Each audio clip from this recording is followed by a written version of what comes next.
Ben, merci, merci, merci. En Zouglou, tout réussi. Et tout a réussi pour le président Alassane Ouattara.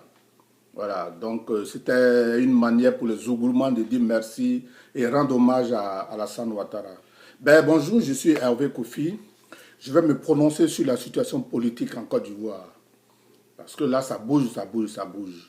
Et d'abord, je pourrais, à partir de milliers de kilomètres, rendre hommage au président Alassane Ouattara pour tout ce qu'il a fait pour la Côte d'Ivoire, tout ce qu'il fera pour la Côte d'Ivoire et tout ce que, vraiment sa décision de ne pas se présenter en 2020 ne fait que couronner tout le travail qu'il a fait. Et vraiment, je souhaiterais qu'on décrète une journée pour rendre hommage à ce monsieur. Parce que aujourd'hui, nous ne voyons pas tout ce qu'il a fait. Mais vous allez voir dans 10 ans, les mêmes qui l'insultent, qui crient au ceci, au cela de Ado, ils diront, ah, Ado, vraiment, tu nous manques. Ado, s'il était là, Ado qu'a fait ça, Ado qu'a ceci, Ado qu'a cela. Parce que c'est les mêmes qui insultaient Babo. Aujourd'hui, quand Ado était là, maintenant, Babo qu'a fait ça, Babo qu'a fait ça. C'est pareil, le noir, le nègre, c'est toujours comme ça. Moi, je pense qu'il faut rendre hommage à ce monsieur maintenant. Maintenant, parce qu'il a fait beaucoup pour la Côte d'Ivoire. Ok, vous me direz que tout n'est pas parfait, c'est tout à fait normal. Mais il a fait beaucoup pour la Côte d'Ivoire. Vraiment, il faut qu'on lui rende hommage. Et je serais vraiment fier, content si on pouvait décréter une journée spéciale pour rendre hommage à Ado. Ben, moi, je pense que sa décision de ne pas se présenter aux élections de 2020, c'était déjà prédit, on le savait tous.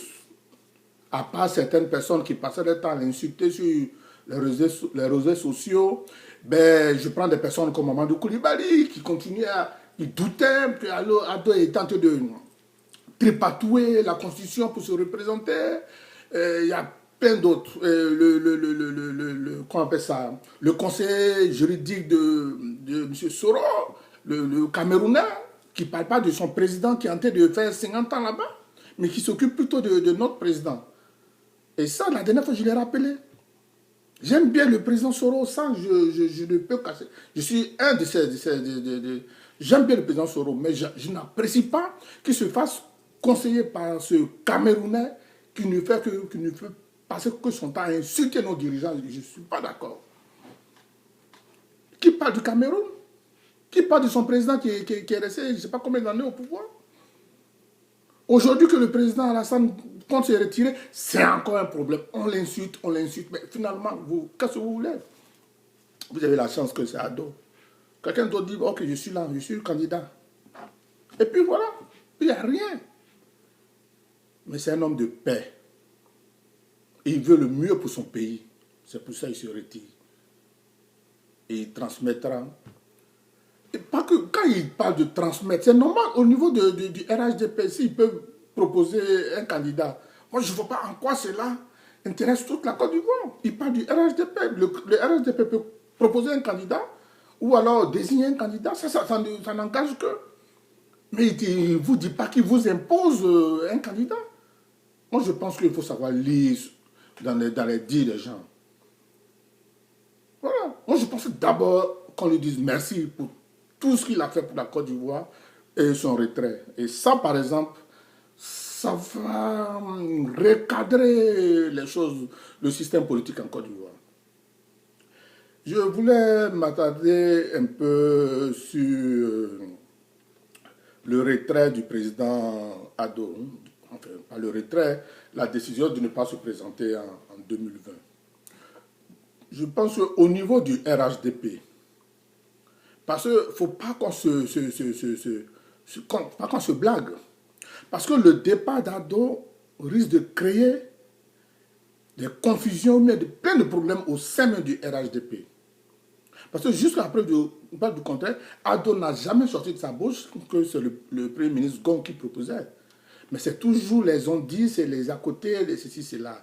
Et généralement, les à côté là, je pense que, personnellement, après avoir lu, écouté plusieurs personnes, je pense que le Premier ministre Gon ne fait pas l'unanimité au sein du RHDP.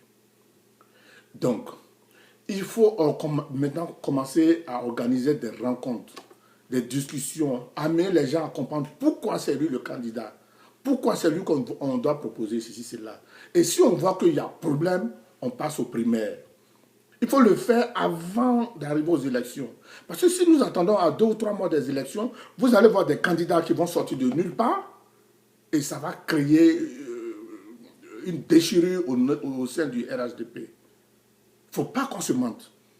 Il y a d'autres candidats qui sont là, mais qui ne disaient rien, puisque le président Ado ne s'était pas encore prononcé. Aujourd'hui, il y a plusieurs candidats qui veulent se présenter. Et il faut faire attention, il faut faire très très attention.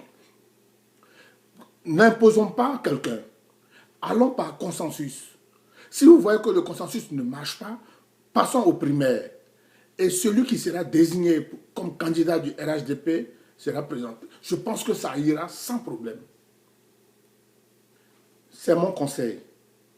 Vous vous rappelez au temps du Houphouët-Boigny, il n'a pas pris le temps de préparer quelqu'un au sein du PDCI.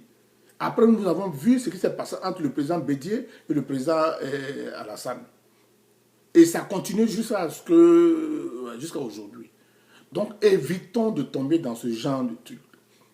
Si vous voyez que la proposition du Premier ministre Gon a des difficultés à passer, passons aux primaires.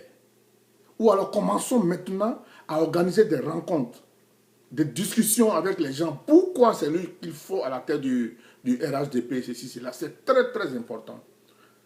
Parce que si nous voulons seulement imposer, si un groupe de politiciens veut imposer le Premier ministre, ça sera une déchirure. Et ça, je vous dis, il y a des personnes au sein du RHDP qui veulent se présenter, qui sont présidentiables naturellement, mais qui ne disaient rien parce que le président Ado était là.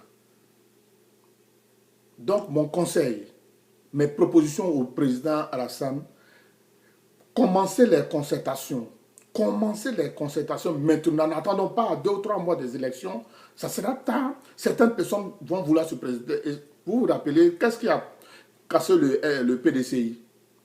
Même je lui ai dit dernièrement autant de... Et ce qui a créé même le RDR.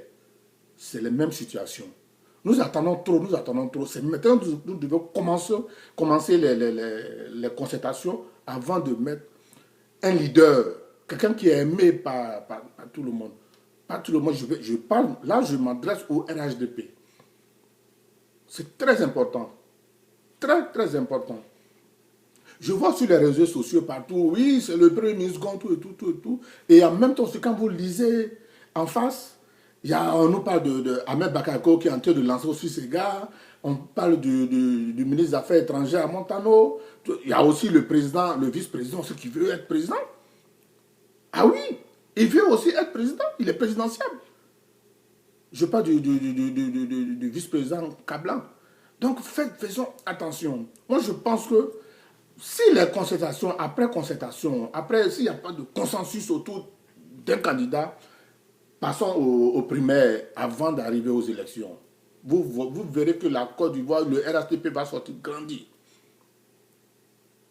Donc c'était un peu ce paragraphe sur le RHDP que j'ai voulu, ou sur lequel j'ai voulu me prononcer.